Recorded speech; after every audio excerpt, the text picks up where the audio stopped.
Assalomu alaykum hurmatli anglovchilar. Huzuringlarda ustoz Muhammad Yusufning Qur'oni Karim qandoq kitob nomli asari. Yoqtirib anglag'aysizlar. A'udhu billahi minash shaytonir rojim. Bismillahir rohmanir rohim. Tafsirning turlari. Tafsir ikki turga ayriladi. Birinchisi ma'sur tafsir, ikkinchisi bo'lsa ijtihodiy tafsirdan iboratdir. Birinchisi ma'sur tafsir. Ma'sur tafsir oyatlarga yoki payg'ambar alayhissalomdan yetib kelgan tafsirga va yoki sahobalardan rivoyat qilinib kelgan tafsirga asoslanib qilingan tafsir deganlikdir. Ba'zi ulamolar ma'sur tafsir eng ishonchlik va eng to'g'ri naqlga to'yinadigan, dalilga asoslanadigan, o'z ra'yi bilan bo'yicha ish ko'rilmaydigan tafsirdir deb ta'riflagan. Ma'sur tafsir barliq tafsir turlarining eng afzali va eng ishonchliga hisoblanadi. Chunki bundaq tafsirda mufassir ya Alloh taolaning kalomini yana uning kalomi bilan tafsir qilgan bo'ladi yoki Alloh taolaning kalomini payg'ambar alayhissalomning tafsiri bo'yicha tafsir qilgan bo'ladi. Sahobalarning tafsiri bo'yicha tafsir qilganlarmi Alloh taolaning tafsiri bo'yicha tafsir qilgan bo'lib sanaladi. Ma'sur tafsirlarning mashhurlaridan o'rnaklar. Hijriya 1-asrning oxirgi chog'laridan to hozirgi zamonimizga qadar kelgan ma'sur tafsirlarning mashhurlari tuvandikicha. Birinchi, Tafsiri Tabari. Ikkinchi, Tafsiri Samarqandi. Uchinchi, Tafsiri Bag'avi.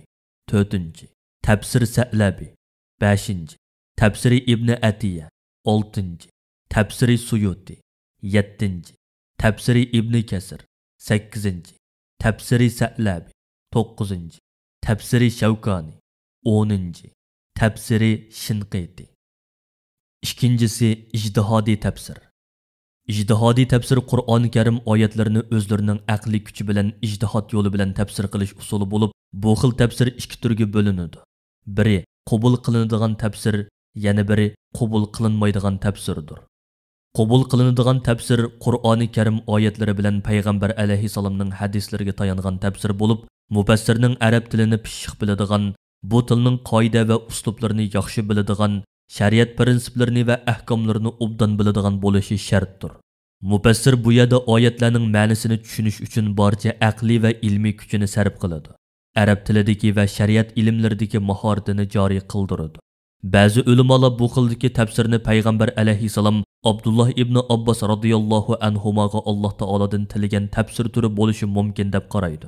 Payg'ambar alayhissalom uningga: "Ey Alloh, uni dinda olim qilgin, uningga tafsir ilmini bildirgin" deb duo qilgan. Ko'pchilik ulamolar bu xil tafsirni qo'llaydi. Qabul qilinmaydigan tafsir. Qur'oni Karim oyatlarini hech qanday diniy naqlni asos qilmasdan, faqat o'z aqliga va o'zining xohishiga tayinib tafsir qilishdir. Ko'plagan ulamolar bundaq tafsirni qat'iylik bilan rad qiladi. Mundaq tafsir qilishni bid'at sodir qilganlik deb toniydi. Chunki mundaq tafsirni o'ttirg'i chiqarganlarning ko'p sonliqi Xavarij, Shia, Rafizi, Batiniya degandek ozg'un mazhablarning mansublari bo'lib, ular Qur'oni Karim oyatlarini o'zlarining ozg'un mazhablariga moslashtirib tafsir qilgan. Ko'pchilik ulamolar bu xil tafsir qilishni qat'iy harom deb qaraydi. Tövəndə ko'pchilik ulamolar tarafidan qabul qilingan ijtihodiy tafsirlardan ba'zi o'rnaklar beriladi. Ijtihodiy tafsirlarning mashhurlaridan o'rnaklar. Birinchi, Tafsiri Kashshaf. Ikkinchi, Tafsir Razi. Uchinchi, Tafsiri Nasafi. To'rtinchi, Tafsiri Xozin. Beshinchi, Tafsiri Ibn Hibban. Oltinchi, Tafsiri Baydavi. Yettinchi, Tafsir Jalolayn. Sakkizinchi, Tafsiri Abu Suud. To'qqizinchi, Tafsiri Alusi. O'ninchi, Tafsiri Manar. 11. Tafsiri Fizlul Qur'on. 12. Tafsiri Vadi. Tafsir qilish uslubi. Mufassirlar umuman tuvandagidek 4 xil uslubni qo'llangan. 1. Tahlil qilib tafsir qilish. 2. Umumiy ma'nosini tafsir qilish. 3. Selishtirib tafsir qilish. 4.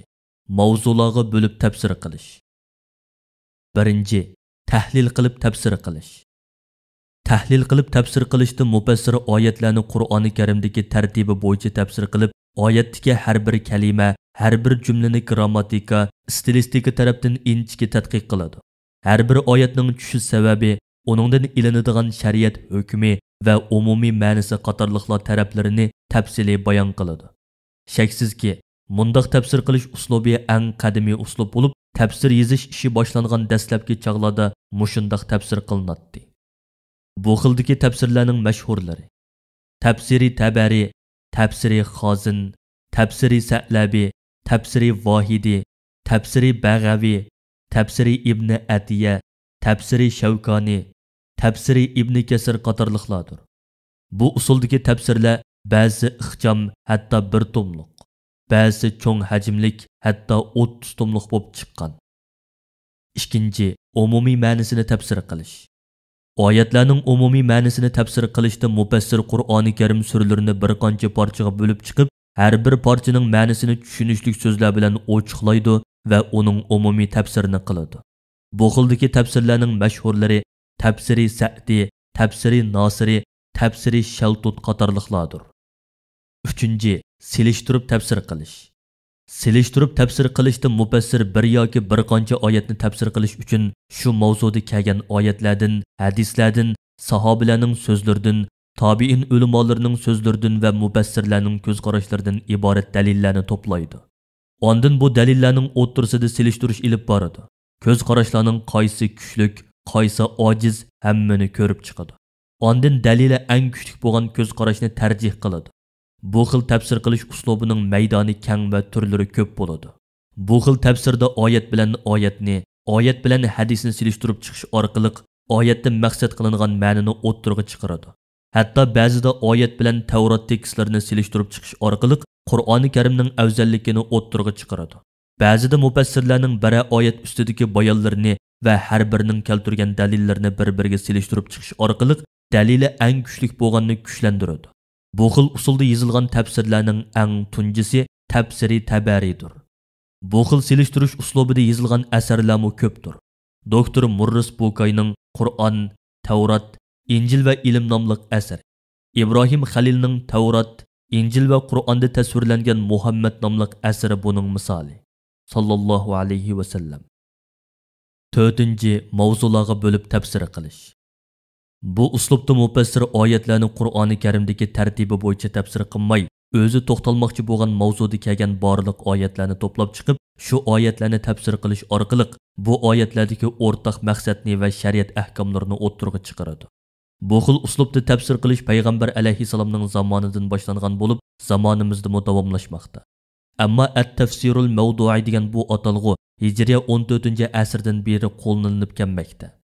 Bundaq tafsir qilishning turlari ko'p bo'lib, Qur'onni Qur'on bilan tafsir qilish, ya'ni bir mavzuda kelgan oyatlarni to'plab tafsir qilish, ahkom oyatlarini tafsir qilish buning misoli.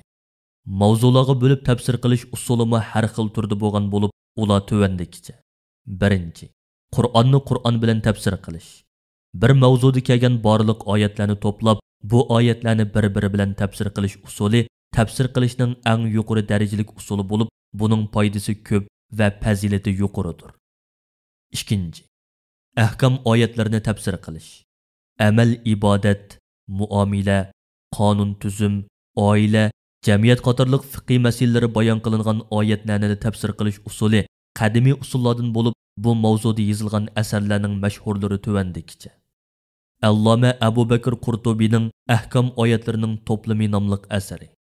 Alloma Ahmad ibn Ali Rozi Jassosning Qur'on ahkomlari nomli asari. Abu Bakr ibn al-Arabiyning Qur'on ahkomlari nomli asari. Muhammad Sidiq Hasanning Ahkam oyatlarining tafsiri nomli asari. 3. Oyatlarni o'xshashlari bilan tafsir qilish. Buningda mufassir Qur'oni Karim oyatlaridagi bir so'zning ma'nosini tadqiq qilib chiqib, uning ma'nosini oydinlashtirib olgandan keyin shu so'z ishlatilgan oyatlarning tafsirini qiladi. Bu usulda yozilgan tafsirlarmi ko'p bo'lib, eng beshida Muqotil ibn Sulaymonning Qur'ondagi o'xshashlar nomli tafsiridir.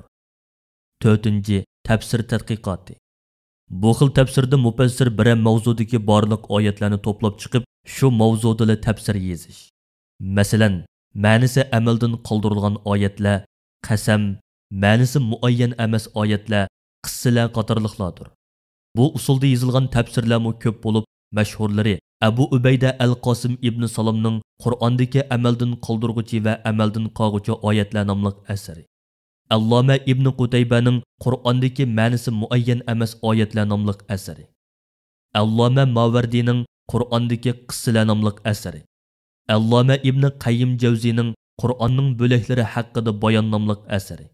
Alloma İz ibn Salamning Qur'ondagi ixcham ifodalash san'ati nomli asari qatorliqlar.